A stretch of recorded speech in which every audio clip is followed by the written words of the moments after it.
Hey bitches, happy holidays. This is Rhea, and I just wanted to do a quick little story time moment. I just got done shooting with Queen Magazine with Magnus Hastings, and so I'm ready a little bit early. I wanted to go ahead and talk to you guys for a little bit because I've never really done a story time before. And this week I wanted to talk about relationships and balancing them with your current life. I was just recently dating somebody and he was amazing. I really liked him. I was crazy about him. I was really, really crazy about him. And then, just life happens and we weren't talking for, a few months, whatever. And then, I kind of realized that maybe I did not give him a chance to, I didn't give him a chance to like me because I was so busy and I'm so wrapped up in being me. And, I'm the first person to admit that I'm very selfish, not in a bad way. I'm just my world kind of revolves around me, and as someone that's been single for a long time and someone that really just does everything that they can for their career and for their art and for their friends. To date somebody else, they got to be really strong and they got to be able to handle somebody like me. I forget everything. I forgot what I ate 5 minutes ago. So I'm probably going to forget to call you back. And I'm always around people. I'm always with my amazing friends that always give me all the love and affection that I need. But when it comes to dating, turning 31, maybe it's time to date and see what's really out there. I really don't think that in your 20s you're gonna find your soulmate, at least if you're gay and in the club scene and in nightlife like I am.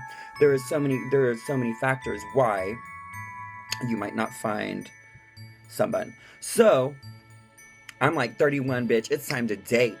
You broke up with your last boyfriend over a year ago. It's time to maybe put yourself out there. So I did. Met this guy. Boom. Already talked about him. I did a little wraparound.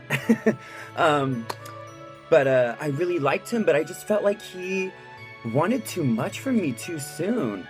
And it has nothing to do with the fact that I didn't like him, because I was crazy about him. He really loved Rhea. He really loved Josh.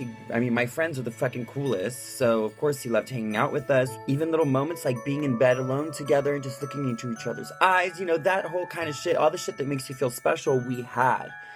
And, but when I wasn't with him, I felt like I wasn't giving enough. And maybe I wasn't. So anyways, I reached out to him after, a 3 months or so of us not talking. And I apologized to him for maybe being selfish and not really giving the opportunity. Because I know that he was crazy about me and I know that I was crazy about him. So I tell him I'm sorry. I invite him over. We have a movie date. We went to an ice hockey game together. All kinds of things. And then, my work week starts and I have to do Touch Thursdays on Thursday. I have to do Blow on Fridays.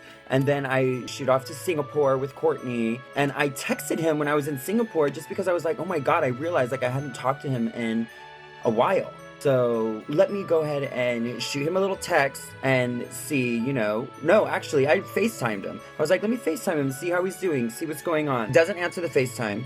Then I text him and he goes, who is this?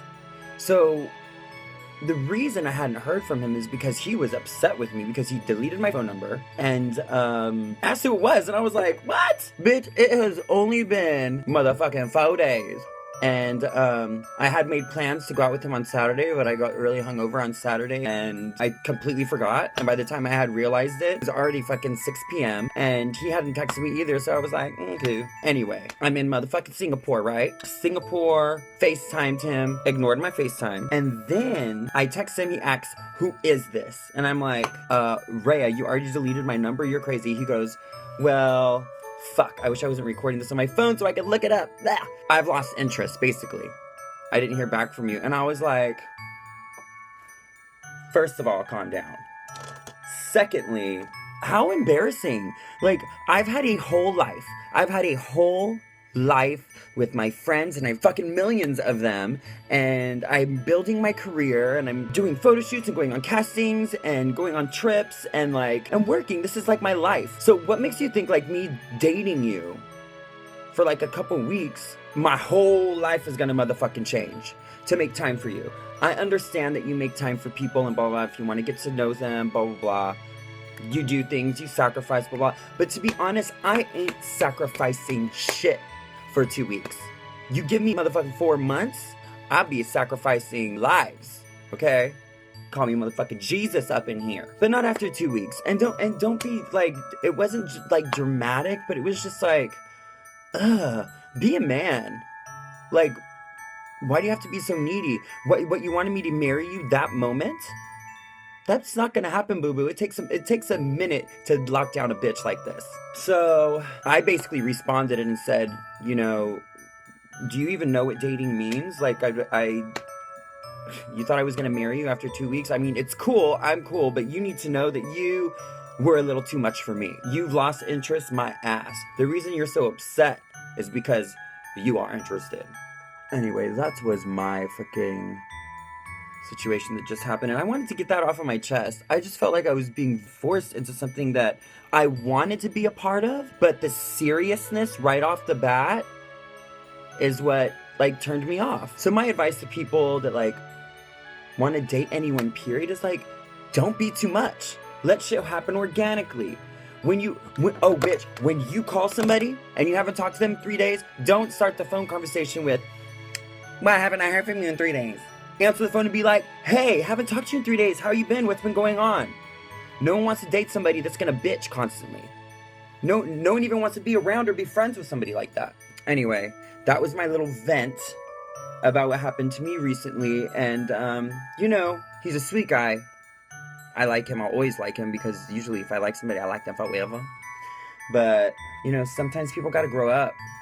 And not to say that I'm like the most grown-up person in the world, because I'm definitely not. I am catered to, and I definitely am a child.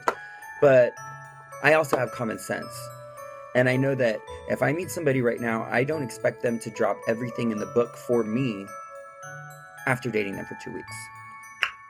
So, if you've had any relationship issues, please like, comment below. Let me know what you've been through. Have you ever been in the same kind of situation where you started seeing somebody and they just wanted too much, too soon, too fast, too soon? What? Back up. I love you guys. Thank you for staying with me here on YouTube. I'm going to start doing more story times like this. In and out of drag and blah, blah, blah. I want to give you guys more content. And I need to get better at getting more content when I go out to my gigs and stuff, because I am putting out these videos, but I want to make them sickening for you guys. So I love you. Please send me video requests. Don't tell me to do a makeup tutorial again. I'll fucking shoot myself. Like, if you guys got some cool, fresh, new ideas of things that you guys want to hear, like maybe Q&A, maybe you want to ask me some questions, please put them below and let me know what you think. I love you guys. Thank you guys for being here. My name is Rhea Latre, and I'm out. Ugh, I need to put some nails on. My contract with Clear. How exciting.